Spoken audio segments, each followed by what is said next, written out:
Assalamualaikum warahmatullahi wabarakatuh. Perkenalkan, nama saya Anissa Fitriani, mahasiswa TPHP Angkatan 2020 dengan nomor NIM 20463713 TP 12991. Halo teman-teman, pada kesempatan kali ini saya akan mempresentasikan jurnal dengan judul Effect of Different Drying Methods on the Myosin Structure, Amino Acid Composition, Protein Digestibility, and Collateral Profile of Squid Fillets. Pada bagian yang pertama, yaitu Introduction. Pada penelitian ini dilakukan 3 metode pengeringan. Yang pertama ada hot air drying dan yang kedua freeze drying, yang mana keduanya merupakan metode utama untuk mengawetkan makanan yang mudah rusak. Kemudian metode yang ketiga yaitu ada heat pump drying, yang merupakan teknik pengeringan baru dan cocok untuk mengeringkan makanan laut.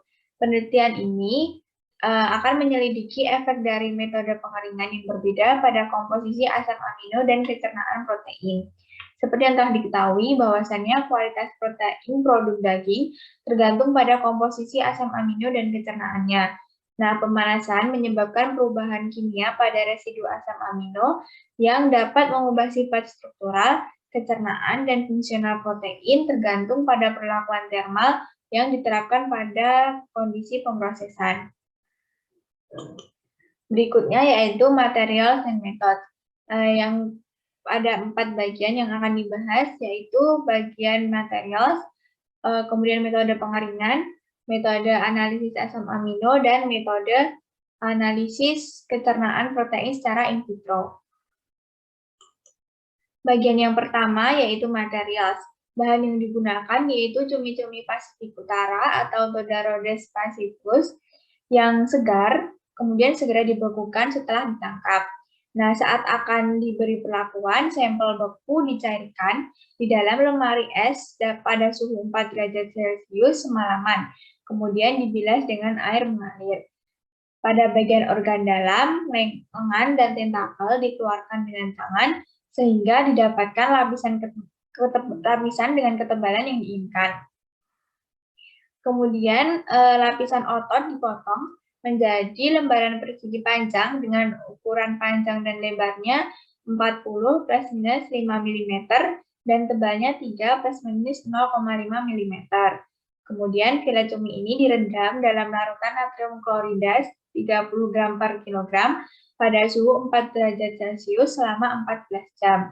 Setelah itu, sampel dibilas dengan air suling selama 30 detik dan dikeringkan dengan kertas tisu untuk menghilangkan air garamnya yang berlebihan. Metode yang berikutnya yaitu pada metode pengeringan. Nah, sampel dikeringkan menggunakan metode hot air drying dan heat pump drying dan juga freeze drying hingga kadar air akhirnya tersisa 25%. Kemudian sampel diletakkan pada nampan dan dikeringkan masing-masing selama sekitar 10, 12, dan 24 jam. Nah, heat pump drying ini dilakukan dalam heat pump dehumidified skala laboratorium yang telah dibuat oleh peneliti. Setelah kering, filet cumi-cumi dimasukkan ke dalam desikator yang berisi desikan silika gel selama semalam pada suhu 25 derajat Celcius untuk keseimbangan kelembapan. Nah, percobaan pengeringan ini dilakukan dengan 3 kali pengulangan. Kemudian sampel dikemas dalam kantong ziplock dan disimpan di dalam desikator selama kurang dari seminggu untuk analisis lebih lanjut. Metode yang ketiga yaitu analisis asam amino. Nah, komposisi asam amino dari sampel cumi ini akan dianalisis menggunakan penganalisis asam amino, yaitu L8900 Hitachi dari Jepang dengan beberapa modifikasi. Nah, sampel dihidrolisis dalam larutan HCl, kemudian ditambahi tetesan fenol selama 24 jam pada suhu 110 derajat Celcius setelah 10 menit nitrogen dihembuskan. Kemudian 1 ml hidrolisat disentrifugasi pada 6000 G selama 5 menit dan 200 mikroliter supernatan diuapkan dengan hembusan nitrogen pada 50 derajat Celcius. Kemudian residu dilarutkan dalam 1,5 ml larutan HCl 0,2 molar dan dilewatkan melalui membran filter 0,45 mikrometer, kemudian 20 mikroliter hidrolisat disuntikan menggunakan autosampler. Sebelum sampel diambil, dilakukan analisis campuran asam amino standar dengan standar taurin. Nah, asam amino diidentifikasi dan diukur dengan membandingkan profil puncak sampel cumi-cumi dengan profil asam amino standar. Nah, berdasarkan komposisi asam amino, skor asam amino, indeks asam amino esensial, dan rasio efisiensi protein. Kemudian dihitung sesuai dengan metode yang dilaporkan untuk mengevaluasi kualitas protein dari otot cumi. Bagian yang keempat yaitu metode pencernaan protein secara in vitro. Nah, sampel cumi mentah dan kering dicerna dalam kondisi gastrointestinal simulasi menggunakan sedikit modifikasi. Kemudian sampel direndam dalam 17 ml HCl dalam tabung sentrifuge besar dengan getaran diikuti penambahan 2,5 ml larutan pepsin. Setelah 1 jam inkubasi dengan pepsin pada pH 1,9, ditambahkan 0,5 molar NaOH untuk mengatur pH menjadi 8. Nah, sebanyak 2,5 ml larutan pankreatin yang terbuat dari 2,5 mg per mililiter larutan pepsin yang dilarutkan dalam buffer natrium fosfat dengan pH 8 dan konsentrasi 0,1 molar ditambahkan untuk mensimulasikan pencernaan di usus kecil selama 2 jam. Setelah itu, 5 ml asam trikloroasetat 10% dicampur untuk menghentikan reaksi. Nah, kemudian larutan disentrifugasi pada 8.000 G selama 5 menit dan 10 ml supernatan diperoleh untuk penentuan KL. Nah, seluruh rangkaian percobaan ini dilakukan dalam 3 kali penggunaan. Nah, masuk pada bagian result dan discussion. Hasilnya ini akan membahas komposisi asam amino dan pencernaan protein. Tabel yang pertama yaitu tabel asam amino esensial. Nah, setelah dilakukan pengeringan, kandungan total asam amino esensial secara signifikan lebih tinggi dibandingkan dengan cumi mentah, kecuali pada kandungan leusin, isoleusin, dan valin. Dalam cumi mentah secara signifikan lebih rendah dari sampel kering. Bisa dilihat dari tabel, cumi mentah yang telah diberi cumi mentah memiliki kandungan yang lebih sedikit dibandingkan pada cumi yang telah dilakukan pada proses pengeringan. Kemudian yang kedua yaitu hasil dari asam amino non-esensial dan taurin. Pada asam amino non-esensial, cumi mentah memiliki jumlah histidin, arginin, dan glisin yang jauh lebih tinggi dibandingkan daripada cumi yang diberikan perlakuan pengeringan. Nah, hilangnya histidin ini mengkonfirmasi labilitasnya terhadap pemanasan. Kemudian, peningkatan asam glutamat dan asam aspartat pada cumi kering ini memberikan rasa lezat yang lebih kuat, yang merupakan ciri khas dari rasa MSG dan 50 nukleotida.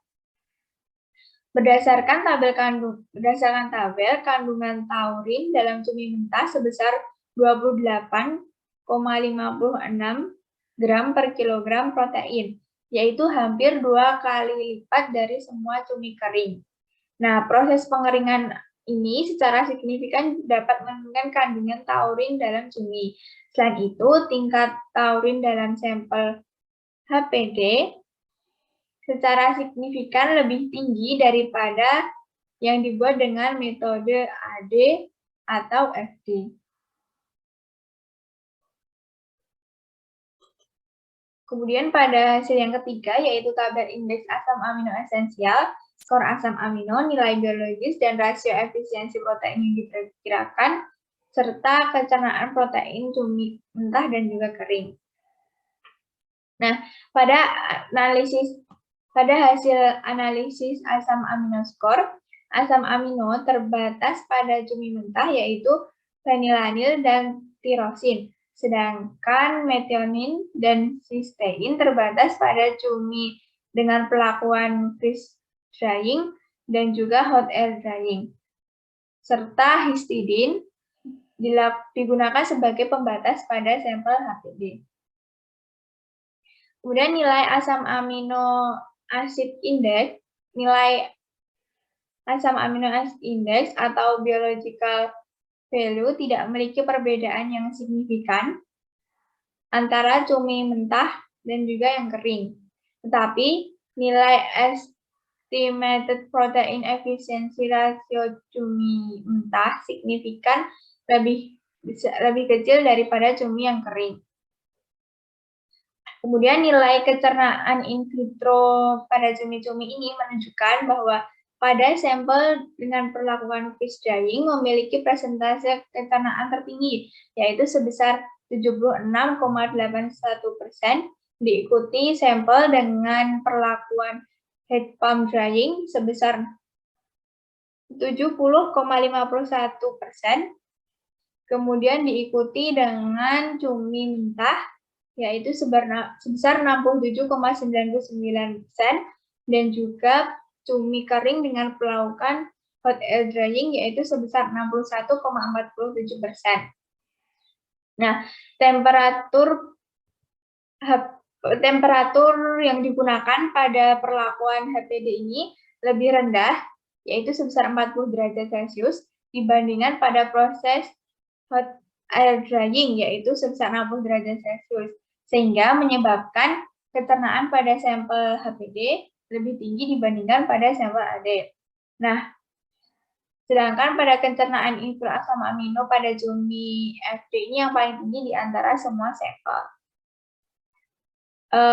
Kemudian pada bagian kesimpulannya, berdasarkan penelitian tersebut dapat diambil kesimpulan bahwasannya pada cumi dengan perlakuan freeze drying menunjukkan komposisi asam amino yang mirip dengan cumi mentah dan juga memiliki komposisi kecernaan in vitro tertinggi di antara semua sampel.